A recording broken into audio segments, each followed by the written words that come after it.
So hello everyone and welcome. And it's helpful when we sit down to meditate to have a bit of an attitude or an approach that we're doing it for the first time. Maybe with a certain amount of momentum or familiarity, but still that it's new, it's something new to discover, new to be, that we don't really know maybe the subtleties or the depths or the corners or the attics or the basements of our lives that might show itself in any given meditation. So to meditate as if it's fresh and new, we're entering a new world, not assuming or bringing with you the expectations or the assumptions from before. And in that regard, it's helpful to think of meditation as a form of curiosity. But a form of curiosity that doesn't stimulate more thinking, but the opposite. A form of curiosity that is a keen interest. What's going on here? That quiets the mind. And the analogy that I like is that if you're in, say, the forest, and you hear a sound that's unfamiliar, and it's very faint, and maybe it's the sound of the river that you need to find. And you find, is that the river? What is that? Or there's a sound of a bird. And you would, to be able to listen kind of acutely or carefully, fully, your ordinary thinking might quiet down. You might stop thinking ordinary thoughts. There'd be maybe some very simple thoughts about the sound, but something inside of you gets very still and quiet and connected, focused to the hearing. And things get very quiet. And in that kind of way, we can ask ourselves the kind of the vipassana question that I asked myself when I was in Burma practicing there, was the question, what is this? What is this? Whatever was happening, what is this? And even if I kind of recognized it as something that I knew, like maybe it was a tingling in my chest. I could have just said tingling in my chest and be done with it. But this kind of checklist approach to mindfulness, to awareness, just kind of recognize what's there and move on, is limiting. So I might recognize as tingling in my chest. And then I would ask, what is this? But I did it with a way to make my mind would get quiet. And I wouldn't be looking for an answer. It wasn't like I was asking a question so that I answered with some more thoughts or descriptions or ideas. But I asked the question to quiet the mind so I can move into it and feel it more fully. So that I can open myself and allow myself to receive it more fully. What is this? To really know something well, to know something experientially, to know something through the senses, because the sense data, the sense how things come in through the senses, is the gate by which all the experience of the world and ourselves begins. And then we construct it, we interpret it, we apply names onto it, and it gets complicated very quickly in a way that takes us away from the immediacy of this sensory experience that we have. And what I learned in Burma, practicing there, was how central the sensory experience was to this practice of vipassana. The ongoing flow of sensations. And so this question, what is this? And then letting things, in that curiosity, what is this? But to do that, sometimes I would do it say it in my mind, and sometimes it was just kind of an attitude. But an attitude that lets something get quiet, a quieting, a stilling to feel, to open to receive, to float on, whatever the experience was. So even if there was a lot of thinking going on, even there I would say, what is this? Not to discern what the content of the thoughts were and why I was thinking what I was thinking, but again, what is the sensations of thinking? If I had a strong emotion, what is this? And let everything get quiet so I can feel and sense the sensory nature of the emotions. So the curiosity that quiets the mind. So sitting upright, or sitting, or lying, if you're lying down, lying in a way that adjusts your spine, in a way that works for you, but aligns the back, the spine. So optimizes the feeling of alertness in your back while taking care of whatever might be an issue in the back. And gently closing your eyes.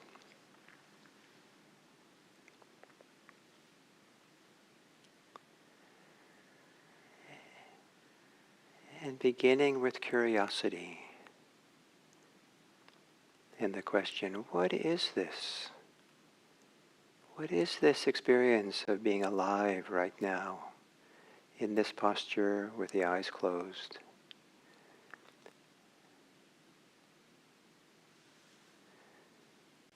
Not to answer it with words, but let the thinking mind become quieter.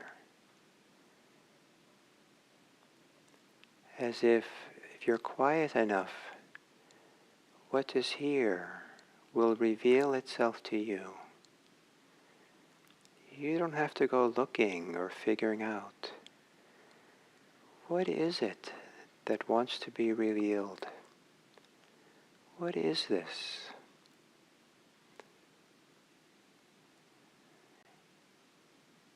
And if nothing comes, there might still be the pleasure of that curiosity, that openness, that receptivity that comes with that question.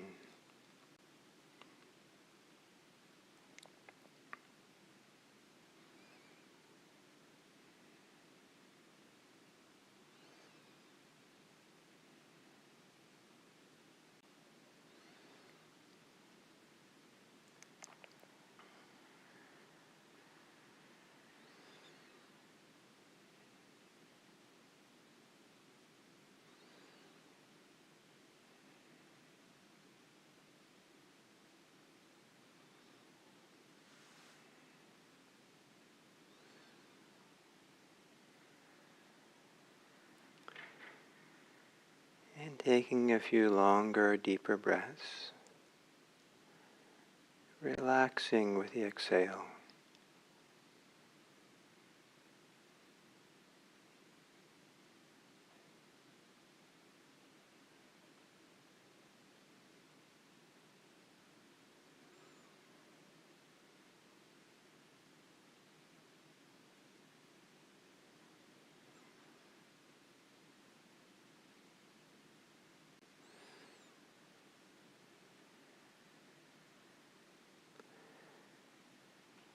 Letting your breathing return to normal. And center yourself into a receptive mode.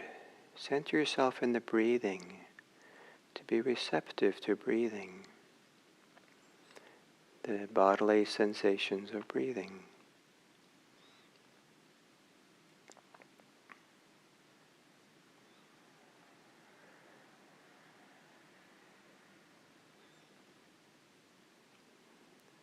With the question, what is this?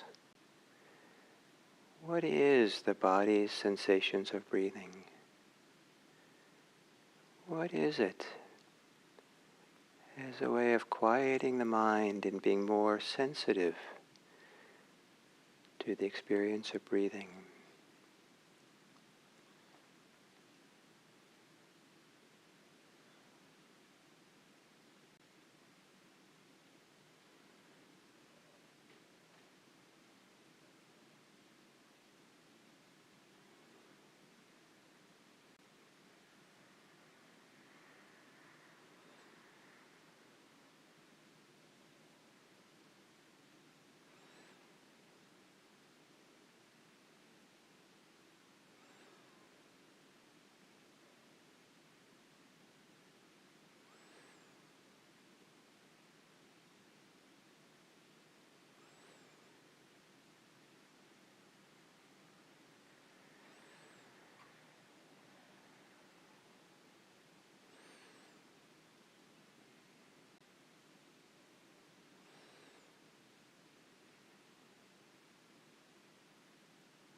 What is this?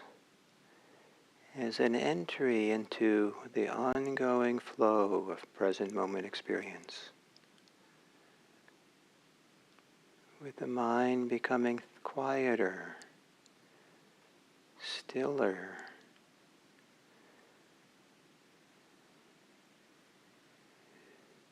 to better perceive the lived experience of sensations in the body.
as a way of opening more fully to the experience of here and now,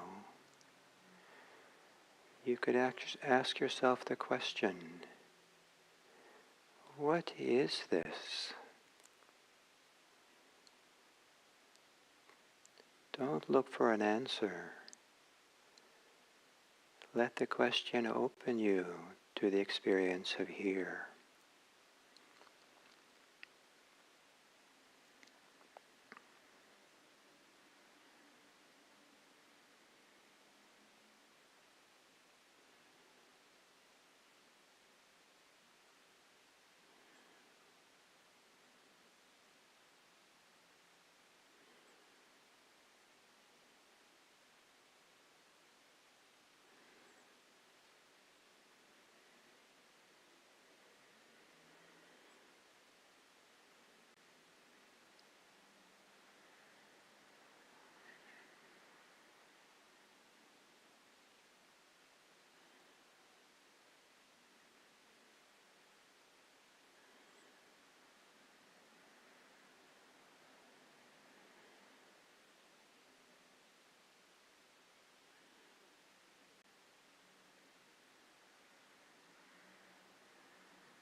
And then as we come to the end of this sitting, to ask yourself now, with a quieting curiosity, what is this?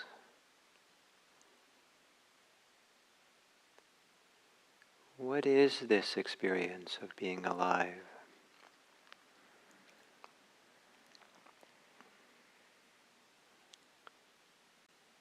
And if you let the body answer that question, what answer does the body provide?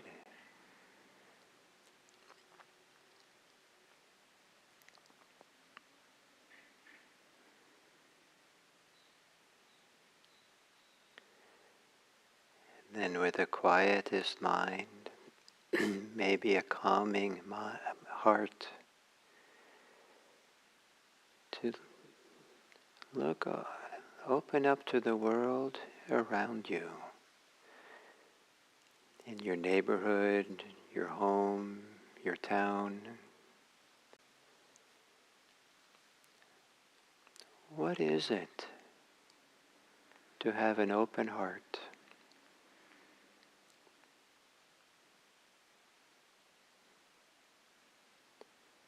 What is it to value the people around you?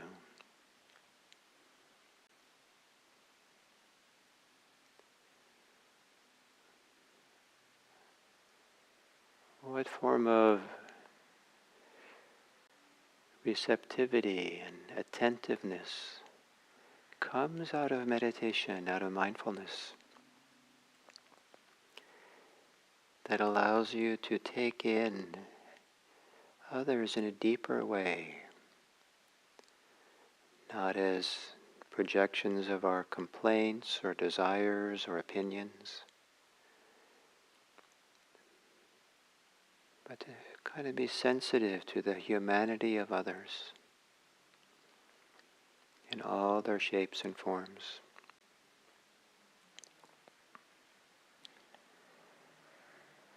And to end the meditation with a wishing everyone well. May all beings be happy. May all beings be safe. May all beings be peaceful. May all beings be free.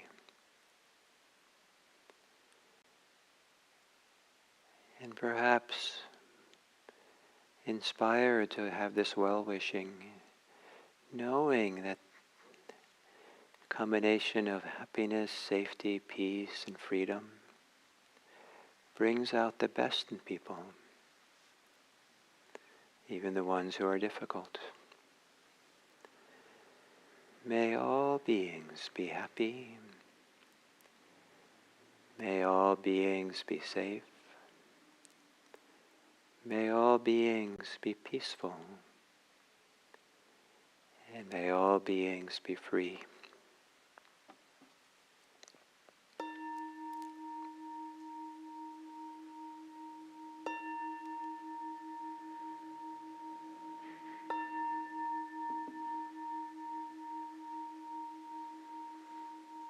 Thank you.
So hello, and Welcome to this now series that I'm giving about my Dharma life. And I left off yesterday with having gone to an Insight Meditation Society in Massachusetts for a 3-month retreat. And up to that point, I've been kind of going back and forth some between doing Zen practice at the San Francisco Zen Center and doing Insight practice um, in Asia, in Thailand and Burma. And then the first time I practiced with the Western teachers was a 3-month retreat in IMS. And then I went back to Zen Center. I had been ordained as a Zen priest there, Zen monk. And in the course of kind of the growth in that kind of role, at some point, someone who's ordained there as a priest has this position of being the head student, the head monk of a 3-month practice period at the monastery. And it's considered to be kind of like the transition into starting to train to become a Zen teacher. And you do your first Dharma talks there. And so I was invited to have that role. And it seemed like a wonderful continuation of, or kind of a completion of my Zen training. Some people see it as a completion. All your kind of basic training now been done. And so you're a little bit the model student, a model practitioner, and so you go to all the meditations, and you do all the rituals, and the job the head student has is to clean all the bathrooms, the public bathrooms, and do the trash and the compost. I loved it. It was very nice. And so I went back from IMS. I went to do this 3-month retreat at Tassajara Monastery in the wilderness. And it was wonderful as a way of continuing what had happened in 3 months. Imagine being 3 months in a long silent retreat and then not going back into the busyness of the world, but being able to go into the kind of monastic life and the quiet of the winter where there was no public coming into Tassajara. And so I continued with that, but during that time I began feeling that my future was not to stay at Zen Center. I can't articulate exactly why, but it just didn't seem right to. I'd spent 10 years of intensive practice, and that period of time felt like it had completed. There had been a complete cycle of development, of growth, and it felt appropriate not to continue in the kind of more intensive Buddhist and practice environment, and to kind of go out into the world a little bit now. But I had no interest for a career or a conventional job or anything at all. And I thought, well, I'm going to have to support myself some way. And I had this probably naive idea that if I got a master's in Buddhist studies, then maybe I could teach Buddhist studies at a community college, classes in Buddhism or something, and make enough, income to kind of get by in my simple monastic lifestyle. And so I applied to the University of Hawaii in Manoa, in Honolulu, to do a master's in religious studies with a focus on Buddhism. And the reason I went there was twofold.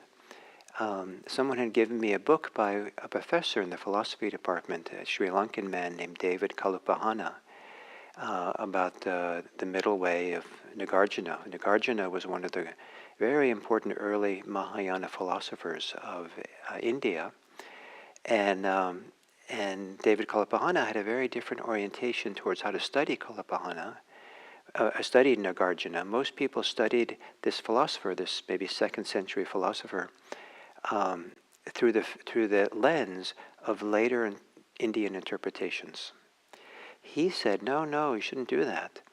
We should understand him through the lens of the earlier Buddhist texts that Nagarjuna would have read and been influenced by. And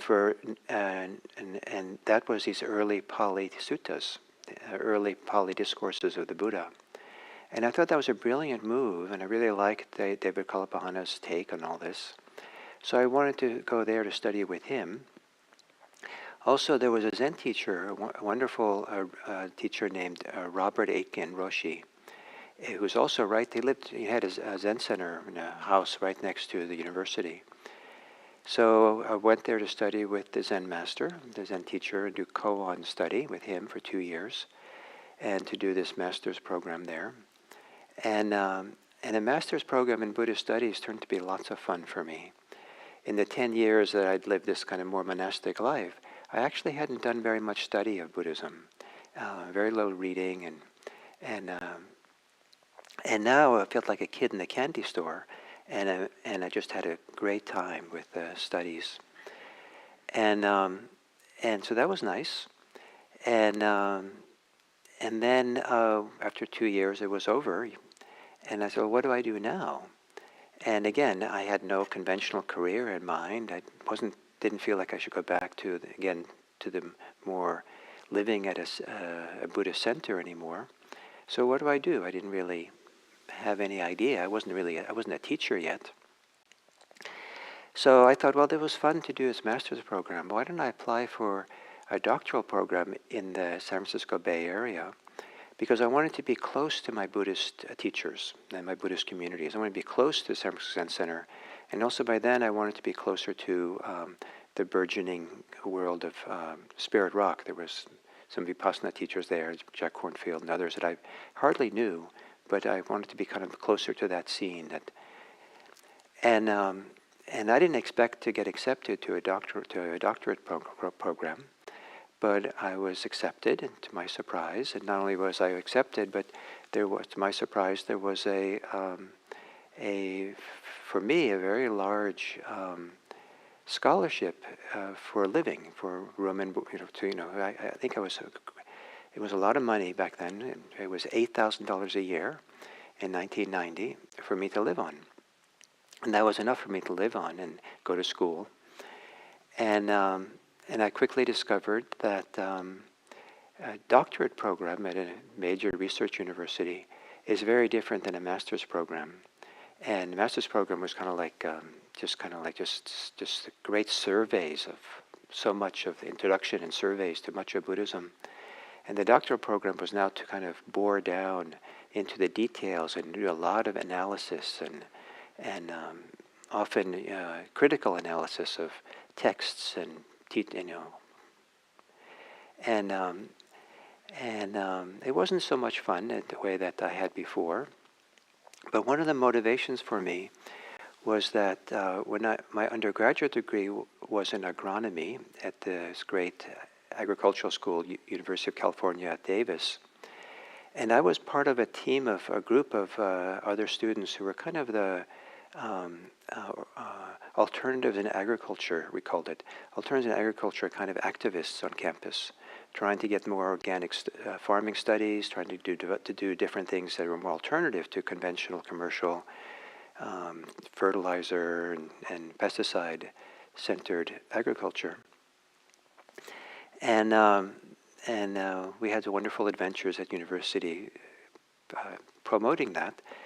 But one of the things that were a surprise for me when I studied the agriculture, the science behind farming, is that I came kind of as a fundamentalist organic farmer with a lot of received ideas about farming and especially fertilizers that were erroneous.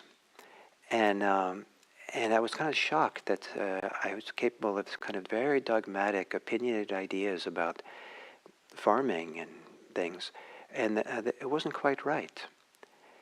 When I started studying my doctoral program, it was in the religious studies department to do Buddhist studies. I remembered that, and I said, now I'm doing religion here, and in religion, I think there's even more dogmatism, more easier to succumb to. This is the truth. This is really what is, and I wanted to be really careful not to fall into that trap. And I wanted to be able to have the foundation to understand my assumptions, to understand where the beliefs came from, to understand how to interpret experiences, meditation experiences. So there wasn't an overlay of dogmatism on top of it. And I've certainly seen a lot of fundamentalists in Buddhism, and I didn't want to be one of those. And so this study, it turned out to be a doctoral program at a major research university in religious studies, in some ways served really well to develop kind of a better critical mind, in the best terms of that expression, a mind that could analyze or think about things and question things in a deeper way. And I kind of felt that when I was there, that kind of questioning was another form of liberation. It was kind of an intellectual liberation that was going on. So that was kind of nice. And but then a number of interesting things happened along the way, just around that time.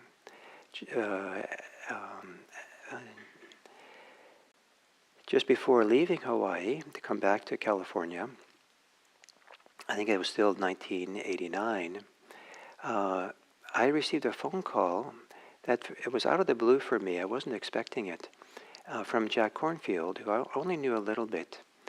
And I'd never practiced with him, but he knew about my practice.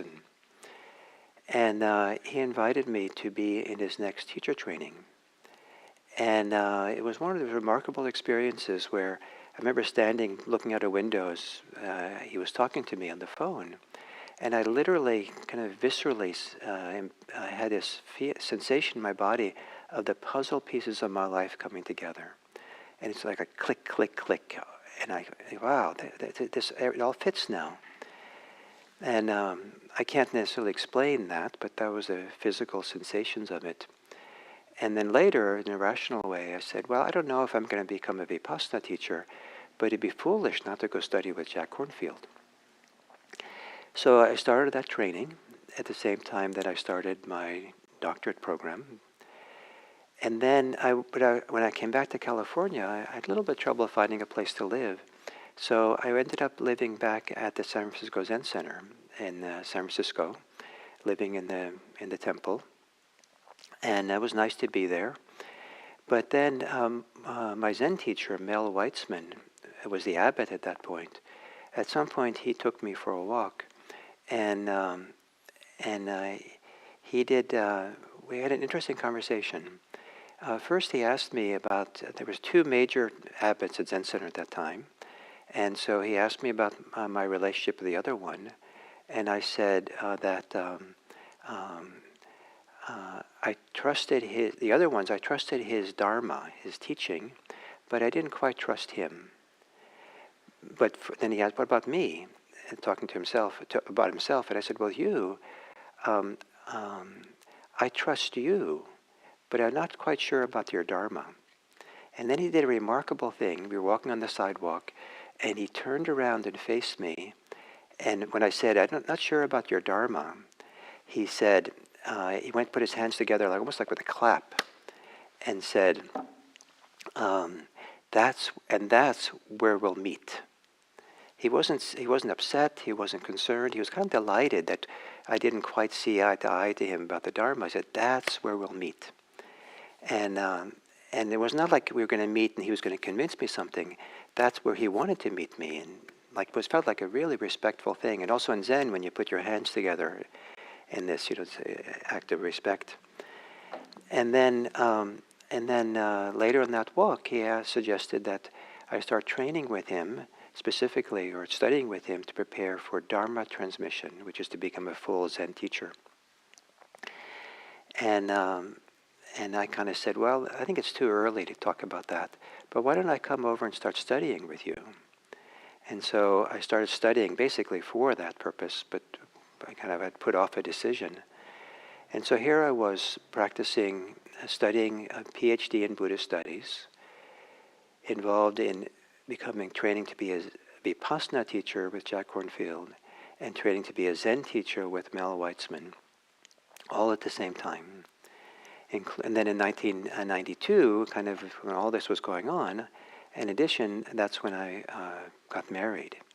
And I'd met my wife some 5 years earlier when I'd come living at Green Gulch, when I came back from Burma, and had met her there on the farm. She was farming there, and we got together, and we went to Tassajara together. And she went with me to Hawaii, and then when we came back from Hawaii, she went to UC Davis to get a master's in botany, and I went to graduate school in the Bay Area. And in 1992, we were married. So this was then the last thing I'll say, I'm going to leave it. As part of the homework for teacher training with Jack Hornfield, we were supposed to have a sitting group that we taught in, weekly group. And as it turned out, there was one in Palo Alto that met Monday nights with about 12 to 15 people who came. And the person who facilitated it, a wonderful man named, I know, I'm in this different flow, I can't quite remember. Oh, Howard Noodleman. He had gotten sick. And so he couldn't lead the group anymore. He wasn't teaching it, but he was facilitating it. And Jack suggested that he invite me. And so he invited me, and then in August 1990, I went to start to teach this little group, and which grew to this, what we are now, IMC. And so that was this wonderful combination of things happening then. And looking back at it now, it seems like I was doing a lot. But it felt very spacious and just all matter of fact. And it was a different, 30 years ago, it felt like, looking back now, a whole different era. And there seemed to be lots of time for everything compared to now, where we live in a very different world. And it feels like now there's, my time is filled in a way that it wasn't back then. So that's brings it to a certain kind of conclusion when I started to teach. And I'll continue a little bit now in my life as a teacher. So thank you.